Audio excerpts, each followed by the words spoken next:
38 graus. E agora? Olá, mamãe. Eu sou Emanuela, sou mãe, sou médica e atualmente estou me especializando em pediatria. O meu propósito é ajudar mães a cuidarem dos seus filhos com segurança. E no vídeo de hoje a gente vai conversar sobre febre. E aí, o que você sabe sobre febre? Você tem medo da febre? Mas antes de começar a falar sobre febre propriamente dita, a gente vai conversar sobre tudo aquilo que pode alterar nossa temperatura e não significa absolutamente nada.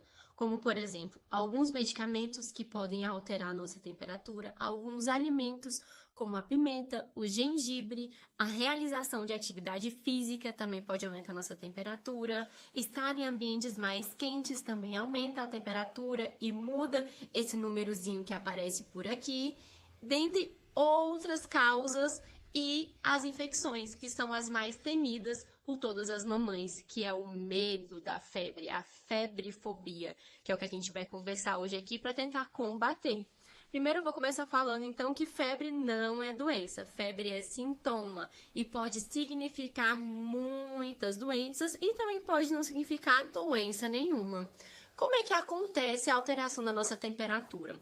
A gente sofre ao longo do dia, por conta do nosso metabolismo basal, variações de temperatura. Por exemplo, se você medir a sua temperatura ao longo da madrugada, ali em torno de 4, 3 horas da manhã, a sua temperatura vai ser totalmente diferente da sua temperatura no meio-dia, que é o momento em que o dia está mais quente. Ou seja, a gente precisa dessa variação de temperatura que é regulada pelo nosso metabolismo, principalmente pelo nosso cortisol, que é o quanto o nosso corpo está trabalhando. Pense que o nosso corpo funciona como se fosse uma máquina. E a febre significa que essa temperatura está alta porque essa máquina está precisando trabalhar com mais intensidade. Além desse metabolismo basal, a gente também varia a nossa temperatura, como eu falei, pelo esforço físico que a gente está fazendo. Se a gente vai fazendo atividades que gastam mais energia, que consomem mais energia, a gente vai estar com uma temperatura mais elevada. Como eu falei para vocês, a questão da alimentação, a gente também altera a nossa temperatura pelo nosso metabolismo hormonal. Se a gente tiver com alguns hormônios em maior ou menor quantidade, a gente pode citar o exemplo, por exemplo, da tireoide, os hormônios tireoidianos também podem alterar a nossa temperatura.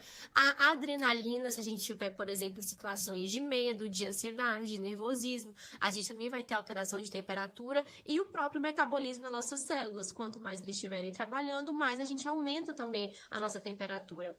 Tá, a gente aumenta a temperatura por infinitos motivos. E como é que a gente perde esse calor que a gente pode aumentar em maior ou menor grau? A gente perde calor por radiação, por evaporação, convecção e por condução. São 4 mecanismos de perda de calor que o nosso corpo tem. A radiação, ela acontece no vácuo, né? Por raios que a gente emite e vai perdendo calor através dele. A evaporação é o suor, que é o calor mais visível que a gente consegue, a perda de calor mais visível que a gente consegue ter. A convecção é a perda de calor através de fluidos e a condução, que é a perda de calor através dos sólidos. Ou seja, a gente precisa estar perdendo calor o tempo todo, porque a gente está o tempo todo gerando calor. E estar com muitas roupas, que vai ser um detalhe importante que a gente vai conversar mais pra frente, nos impede de perder calor. E esse excesso de roupa, principalmente nos recém-nascidos, pode fazer uma coisa que confunde com febre, que chama hipertermia. É um aumento da temperatura causado por esse excesso de roupa, que também pode ser causado pelo excesso de atividade física. São aumentos de temperatura que não necessariamente são febres, não são sintomas de nada em específico. A febre, que é sintoma de alguma coisa, ela pode ser sintoma de doenças infecciosas, como as doenças virais, bacterianas, doenças fúngicas, e elas podem ser sintomas de situações não infecciosas. Por exemplo, reações vacinais. É uma situação inflamatória, o corpo está reagindo contra o vírus ou a bactéria que foi injetado no nosso corpo para gerar imunidade, mas não é uma infecção. A gente não está doente, mas o nosso corpo está trabalhando em resposta a essa inflamação. Ou seja, essas febres, elas são um sintoma de que o nosso corpo está trabalhando para combater alguma coisa. Mas atenção, O bebê recém-nascido, ele tem algumas diferenças. O bebê recém-nascido nem sempre, como um sintoma de alguma infecção, ou ele apresenta alteração de temperatura para cima, ou seja, apresenta hipertermia. Os bebês, eles podem, como eles não conseguem se regular, eles não estão em desenvolvimento, são imaturos, algumas vezes o sintoma de infecção no bebê é uma temperatura para baixo, ou seja, uma hipotermia. E ainda sobre os bebês, eu sei que a gente tem o hábito de colocar a mão na cabeça do bebê e, meu Deus, tá muito quente, tá com febre. Não. A cabeça do bebê, ela é sempre mais quente do que o restante do corpo, enquanto as mãos e os pés do bebê é sempre uma temperatura mais baixa do que o restante do corpo. E não deve ser usado como parâmetro para a temperatura do bebê. O parâmetro ideal para a temperatura do bebê, se a gente quiser colocando a mão, né, porque o ideal mesmo é aferindo com o termômetro, é tanto no peito quanto nas costas do bebê por debaixo da roupa, que é inclusive um parâmetro para a gente saber se esse bebê está muito ou pouco agasalhado. Lembrando o que eu falei para vocês, que a roupa, ela impede a nossa perda de calor. Por isso que alguns bebês recém-nascidos que moram em lugares mais quentes, quando eles estão muito agasalhados, eles têm um aumento de temperatura e todo mundo acha que é febre. E não, você só precisa desagasalhar esse bebê, tirar esse excesso de roupa e esperar um pouco que a temperatura vai ter reduzido. Uma informação muito importante para as mães que são mães de bebês pequenininhos e que moram em regiões que são muito calorentas. O bebê, ele sente calor do mesmo jeito que a gente sente. E para eles é até mais intenso, porque como eles não conseguem regular muito bem esse ganho e perda de calor, esse aumento da temperatura e redução da temperatura, eles estão mais vulneráveis a sofrer as consequências tanto do frio quanto as consequências do calor. Tá, mas e voltando ao assunto da febre, como é que eu faço então para medir essa temperatura? A temperatura, ela pode ser medida através da temperatura auricular, a temperatura oral, a retal. Mas o que a gente mais consegue fazer em casa é a temperatura axilar. Não é a mais fidedigna, porque o mais correto seria a gente ter a temperatura central dos nossos bebês. Só que são métodos muito invasivos e em casa a gente não faz isso. Então, a gente tem valores esperados de temperatura axilar. O que são esses valores normais de temperatura axilar? Eles variam em média de 37,2 a 37,3. Mas existem algumas divergências na literatura em relação a esse valor que a gente considera como febre. Por exemplo, a Sociedade Brasileira de Pediatria, ela considera como febre temperaturas acima de 37,3 graus Celsius, enquanto a Fiocruz, no documento deles, eles colocam como a febre uma temperatura acima de 37,7 graus Celsius. Mas, ao longo desse vídeo, vocês vão descobrir que o que importa realmente não é o número. O que importa realmente é a gente avaliar o nosso bebê como um todo. Sobre a aferição de temperatura, eu também gostaria de falar que o uso de termômetros de mercúrio não são indicados. Tem risco de quebrar e esse metal que está lá dentro, o mercúrio, fazer toxicidade para os nossos bebês. Então, não usem. O ideal é usar esse termômetro aqui. Inclusive, aqueles termômetros que funcionam através de luz, né? Que a gente que usou muito na época do Covid, não sei se vocês conseguem lembrar, vou colocar uma fotinha deles aqui para vocês verem. Eles também não são indicados. A temperatura axilar que a gente mais recomenda, que tem mais estudos falando dos valores normais, dos valores alterados, é a temperatura axilar. Aí, a gente vai conversar agora sobre como a gente precisa avaliar esse nosso bebê para saber se essa é uma alteração de temperatura que a gente precisa preocupar ou é uma alteração de temperatura que a gente só precisa vigiar e acompanhar. As febres, elas podem ser febres do bem, vamos dizer assim, e febres do mal. O que é uma febre do bem? Uma febre do bem é uma febre que representa, lembra da história da máquina? Que representa que a nossa máquina está funcionando ali numa necessidade diferente, por exemplo, uma reação vacinal. Recebi uma vacina, o meu corpo precisa produzir anticorpos contra aquela vacina. Então, minha temperatura aumenta porque minha máquina está trabalhando mais. Essa é uma febre considerada do bem. Mas quando é que eu vou precisar reconhecer que a febre agora é uma febre do mal? A gente vai observar isso através do estado do nosso bebê. As crianças, elas são muito sinceras. Criança doente tem cara de criança doente. Mas o que é o cara de uma criança doente? A febre é um sintoma e ela tem sinais, que demonstram que uma criança está com febre. Por exemplo, quando a gente pega nas extremidades, né, nas mãozinhas, nos pezinhos de uma pessoa que está com febre, tá frio. A pessoa que está com febre, ela tem uma dificuldade de suar, né? Ela só vai suar mais quando a temperatura está caindo. Quando a temperatura está lá em cima, ela está se tremendo, está sentindo frio, a respiração está mais acelerada, o coração está mais acelerado. E tudo isso é sintoma de febre, que vai ter em qualquer criança que tiver febre. Só que as crianças que tiverem, no momento, tendo uma febre do bem, como a gente está chamando aqui, elas vão estar correndo, pulando, brincando, sendo crianças. Quando é que eu preciso acender um alerta na minha cabeça? Quando é que as mamães precisam se preocupar com a febre e buscar um atendimento médico para avaliar se essa febre precisa de alguma intervenção? Quando a criança ela não está responsiva, por exemplo, está muito murchinha, e não é o normal do meu filho ser murchinho, tá? Não, eu estou tentando falar, filho, acorda, e o filho não está acordando. Ou quando a criança não está querendo beber líquidos, pelo risco de desidratar, que já só o aumento da temperatura, já a gente começa a perder calor pela evaporação, suando, a gente já precisa repor mais ainda esses líquidos para ajudar mais ainda nessa perda de calor. Ou seja, a hidratação é um ponto muito importante para a gente avaliar nas crianças que estão com febre. E como é que eu sei se o meu filho está com febre, tá hidratado? A gente olha o olhinho brilhante com o olhinho úmido, a saliva fluida é um sinal de hidratação. O xixi é um sinal bem importante de hidratação, é aquele xixi clarinho, com um volume importante. Quando começa a ter redução do volume do xixi, da frequência que o bebê faz xixi, pode ser um sinal de que o bebê está desidratado.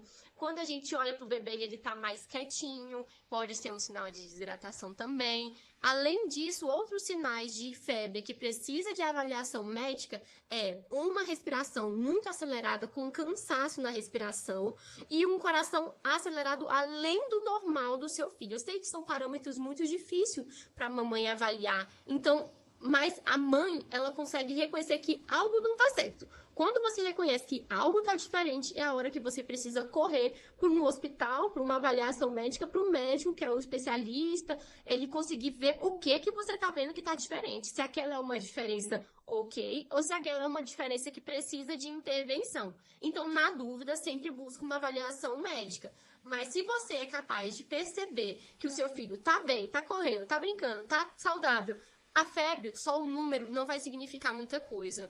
E a gente fala também que outro sinal que precisa de avaliação, que são as febres do mal, é uma coisa chamada de toxemia, que é aquela criança com cara de criança doente, que você passa na rua, não vai acontecer, né? Mas se você passa dentro de um hospital, por exemplo, você passa dentro de um hospital e você olha para aquela criança e fala, nossa, essa criança tá muito mal. Pois é, isso é a toxemia, aquela criança com cara de criança doente. Nessa hora, se acontecer com seu filho, eu espero que ele já esteja no hospital, que você tenha percebido os sinais antes de chegar no nível de que seu filho está com cara de criança doente.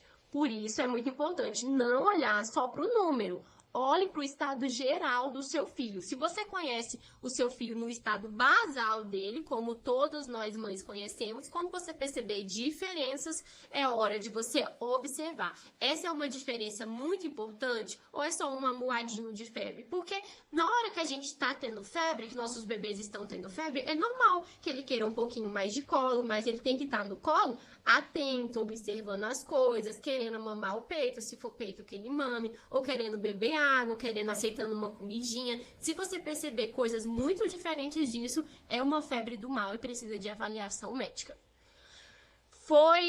É uma febre considerada do bem, o seu filho ainda está em casa, então você que vai ficar ali vigiando e observando para onde essa febre vai. Você vai ficar atenta a todos esses sinais e existem, principalmente nas nossas opiniões mais antigas, né, opinião de vó, geralmente, que fala assim, pega a criança e coloca dentro de um balde de água fria, pega a criança e dá um banho gelado, põe uma compressa gelada na testa. Tudo isso não deve ser feito. Isso gera risco de choque térmico, além do desconforto muito grande que vai ser para o seu filho. Pense que a temperatura está alta internamente. Quando você coloca uma compressa aqui, você vai estar resfriando a temperatura de fora, da pele. Não vai fazer diferença. Sem falar que o seu corpo do seu filho está quente. Você coloca uma coisa gelada, risco de choque térmico, risco de piorar mais ainda o estado geral e o desconforto. Ele vai chorar, ele vai reclamar, porque não vai ser agradável. método físico, né? Que isso que a gente está falando são métodos físicos de resolver e reduzir a temperatura. O único método físico que realmente tem alguns estudos que para o ambiente hospitalar, para ser feito no hospital, falam que tem realmente alguma diferença, mas e principalmente quando é associado com medicação, não quando é feito sozinho, é a compressa morna, ou seja, não tem nada a ver com o gelado. A compressa morna associado ao uso de uma medicação ajuda a reduzir a temperatura mais rapidamente. Porém, nem os estudos relacionados a isso provaram que ajuda a melhorar a longo prazo a febre. Os estudos provaram que ajuda a reduzir em 15 minutos mais rápido a temperatura, mas a longo prazo não faz nem diferença usar compressa térmica, compressa morna. Ou seja, o importante comprar uma febre que precisa é realmente as medicações. O que você pode fazer em casa, então? Em casa, você viu que tem uma temperatura alterada e o seu filho tá bem, tá pulando, tá brincando. Antes de você ir lá e dar uma medicação para ele, lembrando que as doses das medicações não vão ser abordadas aqui, porque isso é uma indicação médica, uma indicação que deve ser feita em um ambiente de consulta. A gente está aqui falando sobre coisas que você pode fazer além disso. Além de dar remédio, que nem é o recomendado se o seu filho tá brincando, pulando, correndo, você vai tirar o excesso de roupa se ele tiver, vai dar bastante líquido para ele hidratar, seja água, se ele for um bebê maior de 6 meses, um bebê maiorzinho ou peito, se ele for um bebê pequenininho, e você vai esperar 30 minutos. E pode ser que em 30 minutos, magicamente, essa temperatura reduza, porque você permitiu a perda de calor acontecer quando você tirou a roupa do seu bebê e você aumentou a hidratação dele para ele perder mais calor também pela evaporação. E lembrando que a desidratação, se o bebê estiver desidratado, isso também pode ser um fator que aumente a temperatura. Ou seja, em muitos casos, você viu uma temperatura e um bebê que tá com cara de bebê que tá bem, você tirar o excesso de roupa e você hidratar essa criança e esperar um pouco, medir daqui 30 minutos a temperatura novamente, pode ser que tenha resolvido e não foi mágica, foi só calma e fisiologia, como funciona a perda de calor. O antitérmico, que é as medicações, a dipirona, o paracetamol, os anti-inflamatórios, como o ibuprofeno, eles devem ser usados para aquelas crianças que têm cara de criança que está precisando de remédio, ou seja, que tem aquela febre do mal, aqueles sintomas de febre do mal que a gente conversou, aquela criança que tá muito amuada, tá com problema de tá com dificuldade para dormir, com dificuldade, tá chorando muito intensamente, aquela criança que tá com cara de dor, que tá reclamando de alguma dor, que não tá querendo comer porque tá muito amuada demais pela febre, aquela criança que tá irritada demais, ou seja, aquela criança que tá fora do basal dela, ela sim precisa de um antitérmico. E lembrando que a dose de antitérmico, ela não deve ser da cabeça da mãe. As medicações, elas têm doses seguras, tem as subdoses, que é a dose abaixo do que vai conseguir tratar, ou seja, a dose que não vai resolver, e tem a superdosagem, que são doses que são tóxicas, que em vez de fazer bem para o seu filho, vai fazer mal. E por isso que aquela ideia de dipirona, 1 gota por quilo, isso não é verdade. Dipirona não é 1 gota por quilo. 1 gota por quilo de dipirona é superdosagem, ou seja, é risco de aumentar os efeitos adversos. Quais são os efeitos adversos da dipirona? A hipotensão, hipotermia e a sudorese excessiva. Traduzindo, a queda da pressão, a queda excessiva da temperatura e suar demais. Isso são efeitos colaterais de uma superdosagem da dipirona. Então, não deem dipirona 1 gota por quilo para o seu filho. Procure o médico para você saber, o seu pediatra, qual que é a dose de dipirona correta para poder medicar o seu filho, se ele tiver necessidade, se ele tiver indicação. Ainda sobre as medicações, recém-nascido, bebê menor de 28 dias, não tem que receber dipirona. A medicação segura para essas crianças é o paracetamol, a medicação segura para os recém-nascidos. E lembrando que, assim como a dipirona, o paracetamol também tem risco de fazer toxicidade, ou seja, tem dose correta de paracetamol para você dar para o seu filho. E o AS, aquele comprimido pequenininho, rosinha, que muita gente, quando era criança, acabava brincando de de balinha com ele. Não, esse muito menos. Esse você não vai dar pro seu filho por causa de febre de jeito nenhum. Porque nas crianças ele está associado com uma coisa chamada síndrome de Reye, que é uma doença que afeta o fígado e o cérebro. Você não vai dar esse de jeito nenhum. As medicações seguras para as crianças, para os recém-nascidos é o paracetamol, para as crianças maiores é dipirona, paracetamol e ibuprofeno nas suas doses corretas. Nada de dar medicação da sua cabeça, é o que tem aqui em casa, é o que vou dar, porque isso não funciona para as crianças. As crianças precisam das coisas corretas, as coisas adequadas para a sua faixa etária, na dose adequada para a sua faixa etária e para o seu peso.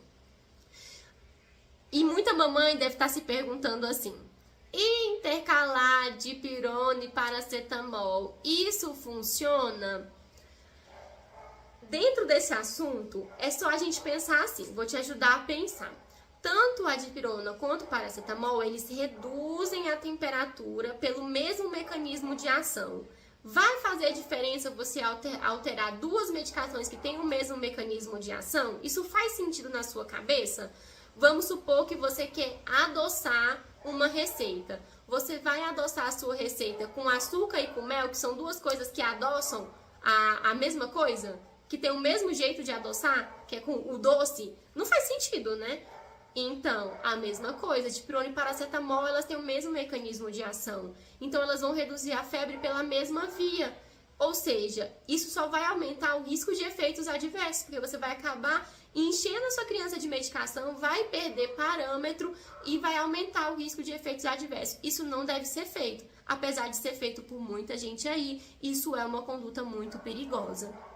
Você também deve estar se perguntando sobre a convulsão febril, que é o medo de muitas mães quando a temperatura está lá 40 graus e todo mundo acha que por estar 40 graus existe o risco de convulsão febril. A gente vai ter uma aula para conversar só sobre convulsão febril, mas eu já adianto, convulsão febril está muito mais relacionado à predisposição, ou seja, ter uma história familiar, ter uma história pessoal já de ter tido em outros momentos convulsão febril, tem muito mais chances disso acontecer do que o valor do número que está lá no termômetro.